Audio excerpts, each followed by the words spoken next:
Hello everybody.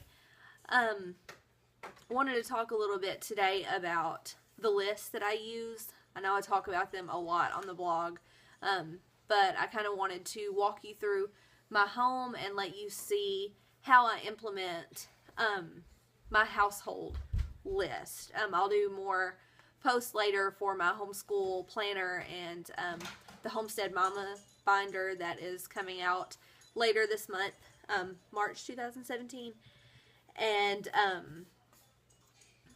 the other packets that I have and that I use around here. But today it's going to be the household management binder. I'll show you how I implement those sheets. Some I have in my binder, some go on a bulletin board, some go in my command center. So I'm going to kind of go back and forth and show you where each of those lists are in my house and how I use those.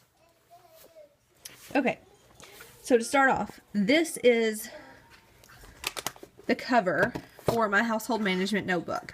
I keep it underneath the little protective sheet of I think a 2-inch 3-ring binder. And you open it up and I have some blog planning things and things like that over here. Messy. But I start out with the household management binder right here. With the things to do and places to go sheet. What I do here, so I don't have to print a new one each day or each week, I have it in a sheet protector and I use dry erase markers to write on here my things to do and my places to go.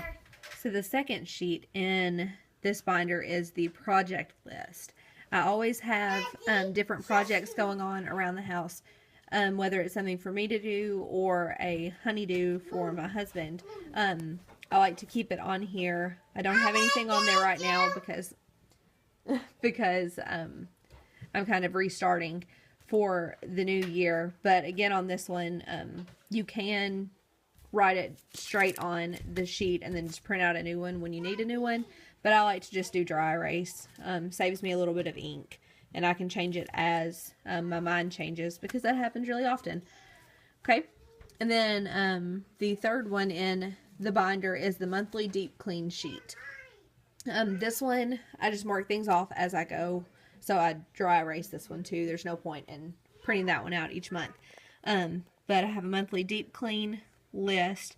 And on, I think it's my weekly cleaning sheet that I'll show you in a few minutes. I have a slot for a monthly chore each week, so I can take care of a couple of things once or twice a week instead of having to worry about these constantly. Like cleaning the baseboards, which I honestly don't do as often as I should. But these things are just good to do each month to kind of keep the house a little bit cleaner, and some people would do these more often than monthly, but this is how we do things here. And here is the command center in our kitchen. This is where I like to keep my daily routine and my weekly chore list. The daily routine, the printable just has morning, afternoon, and evening boxes, and then you can write in the routine that you like. Again, you can write this in with a pen straight on the sheet, but I have it put in, I think, an 8.5 by 11 frame, and I just use a dry erase marker to write my routine on the front because that changes as seasons change as well. And then the weekly chores here, it's the same thing. I do have these written directly on the sheet, but you can do dry erase on these whenever you like. And this is just where I keep specific chores to do on specific days, because if I don't have them on here, then these chores never get done. So like Wednesday is the day that I like to dust and mop and clean the windows, so I'm not scrambling around trying to do those each day. Do it one day a week. With children, that is a huge accomplishment. This little cork board is where I like to keep my grocery list, my meal planner sheet, and my meal prep sheet. The meal prep sheet isn't available as a printable yet, but I plan to revamp it a little bit and offer it soon. So the food prep. This is just some food items that I like to make at the beginning of each week for us to have throughout the week, like I don't know, breakfast burritos and some sausage patties. I like to cook and shred whole chicken, make some bread, things like that. Been slacking a little bit here lately since having our third baby, but we're starting to get back on track. Okay, so then the grocery list. It is laminated, as you can see. And I keep it up here where I can use a dry erase marker again to write items that we run out of as we run out of them in the categories that are listed here. So we have dairy, produce, meat and bread, frozen and canned, and other, which is just everything else. Even household items that I might need to pick up. So that's really helpful. And then here, let's see if I can do this.